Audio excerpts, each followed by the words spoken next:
Alright, so this is a 2021 Bronco. It's a 4-door with a soft top. It's a Badlands trim. You can see I've relocated my Badlands badge to the tailgate here. This is also a Sasquatch Edition Bronco, which means it has on the Badlands basically a wheel package and a fender package on other trims that would also add locking differentials and things like that. In place of where the badges normally go, I have the Bronco Depot USA retro badge, which I think looks pretty good. Also installed in the vehicle is the Ford accessory from Best Top, the Bimini mesh top. Big fan of that. Kind of a pale white guy, so getting sunburned is not all that fun. You noticed on the hood I have a antenna here. This is for a ham radio, so that wire is routed through the firewall. There's a nice grommet in there, makes it pretty easy. You can see I don't have a mounting place for the ham radio. It's just kind of resting on the ground right now, but I have power and antenna coming in here. Eventually there's going to be a JCR MOLLE bracket right here that's going to mount to, and then the MOLLE connections will let me mount other things to it. So that's coming up soon. You can see on my dash, I just have this using double-sided tape. So we're going to take some footage here of me installing the 67 Designs Bronco accessory rail, and then that's going to be on a ball mount instead. Let's see. Other things that I've done here. I have the Rough Country tailgate table. I don't like this. The instructions that came with it were for the Jeep JK and didn't really help that when you're drilling into this thing that you almost drill into the spare tire carrier through the thing. So not really a fan of their instructions. I'm going to replace this with the JCR off-road one, which will take up more of the space, allow me even more weight. In the back here, I've got the cargo area security drawer.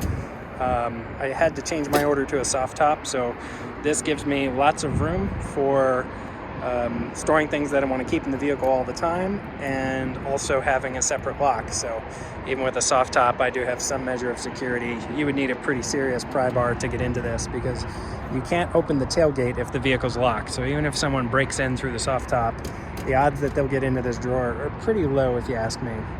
I also like all the space that this lets me have back here. If I take some of these kind of empty bags out, I can fit my laptop bag in here, absolutely no problem. I do have this, it's made for Jeep soft tops, but this bag lets me store the rear and side windows if I do want to put my top completely down. So what we're installing today is this rail from 67 Designs. This is their Bronco rail. And then once that's in place, I have a series of mounts. This is their ball mounts, and I'm going to be mounting the control panel for the ham radio, a magnetic mount for this phone that I'm recording this on, and then another mount that's going to hold this radio right here. So I have a ham radio mounted to the car, and this is also a ham radio, but this is the BF F8HP, but it's basically a UV5R. It can tune into ham frequencies and GMRS frequencies. So I have all the GMRS frequencies programmed in at the proper power levels, so that allows me to have both ham and GMRS in the vehicle at the same time.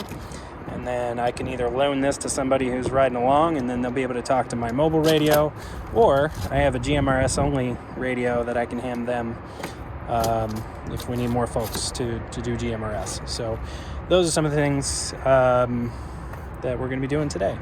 I'm trying to think if there's anything else. I have upgraded the speakers in both of these pods with some kickers, but that just made a bit of a clarity difference for the vehicle. You can see the Bronco soft top doing its nice little trick where the rear pivots up.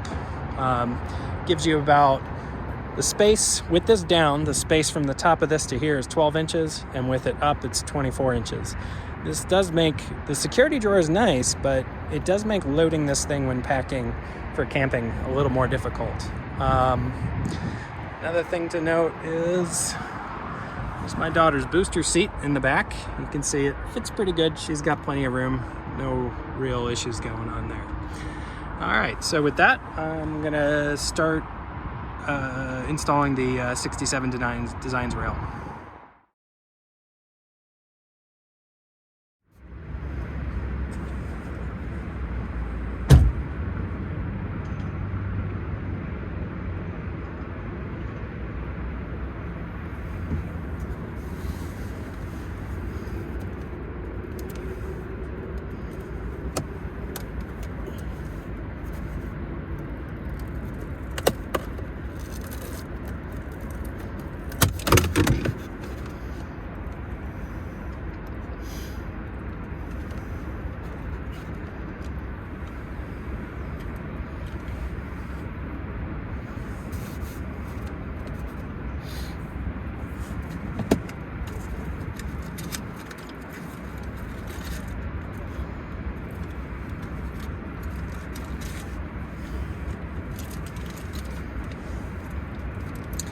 Alright, so the 67 Designs rail has two little feet that slide on the ends.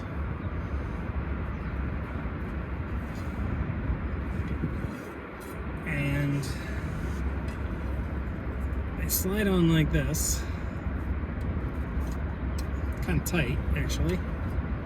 And I don't need those terribly aligned just yet. I'll be able to make final adjustments. So you stick those guides on there. Next, you take their carbon fiber plate that's going to mount to the 1/4x20 here. Let's see.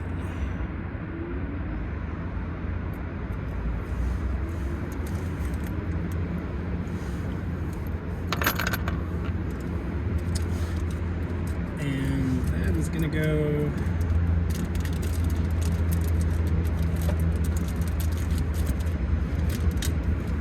here's that piece right here. It's got a track on it, which sits in the rail. So you just take this piece and slide it in and center it up as best you can, and then you don't tighten anything down until the very end for final fitment there.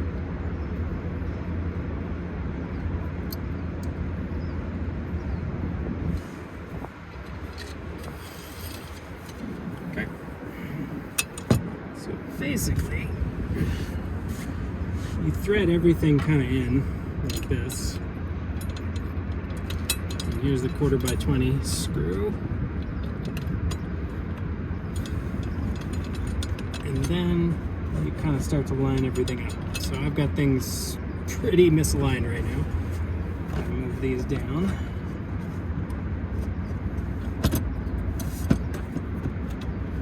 These right here just keep the rail from rotating. They're not really load carrying bits.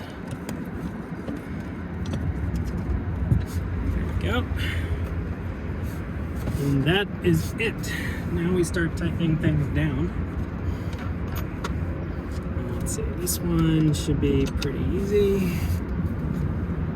It's actually going to come over a little bit more. There we go.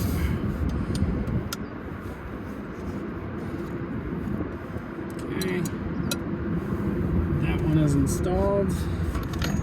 Figure out the size for this other one. I'm going to guess be the size I don't have with me. That would be fun. Oh, there we go. There we go. So the rail is fairly secure now. And then the last piece of this is to thread in right here with a stubby screwdriver. And it goes straight into the plastic on the dash. And like I said, per the instructions, this is only to keep it from rotating. And I wouldn't imagine going into plastic, you want these terribly tight. So there's that end installed. And then I don't know how well the camera can see, so let's rotate.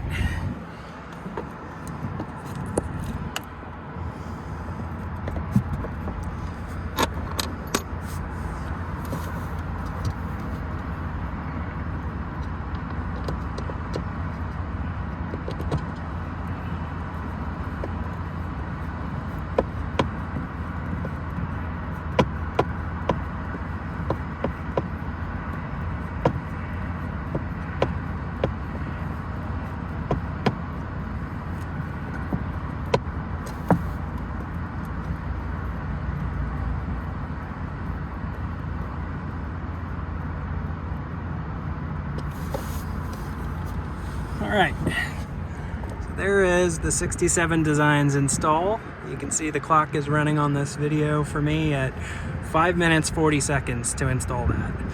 That's pretty darn quick. Pause the video and we'll resume as I start mounting devices. All right, so I didn't take video of screwing in the ball mounts because that was not very exciting. Let me go over what I've got here. I forgot the M5 bolt that goes on the back of the Yaesu radio, but I have a 3D printed ball here, printed out of ASA filament. So this is gonna go on the back of here and right into there. But for now, I already ruined my double-sided tape. So for today, and the adventure later today, I'm just gonna have to pick up my control panel. There's nothing much I can do about it. This is the magnetic mount for the phone. I can't really show you how it works, but on the back of my phone case, there's a metal plate that it sticks to, and this thing is super strong. So I'm using I think these are the medium arms. Yeah, this is the medium, this is a small, and this is the nano size arm. So medium arm clears the Bronco dash to get things in front. So this is the magnetic mount for my phone, so I can just kind of get in the car and tap my phone to that. Here is a nano mount plus a GoPro mount. I'm gonna have a GoPro Max on there later probably. And then this one, probably move around, but this arm is like my extra arm actually. And right now, just for kind of example, I have this Jeep unique mount for the Baofeng UV5R radio. So you can sit that in there. But I'm probably gonna pull that off and stick a second GoPro mount right here. So there we are, 5 minutes to install, and about 5 minutes later all these mounts were in place. And if I had had the ball mount for that, that'd be nice and pretty and tucked up. So definitely happy with the 67 Designs kit. And later on today I'm going to be doing some driving.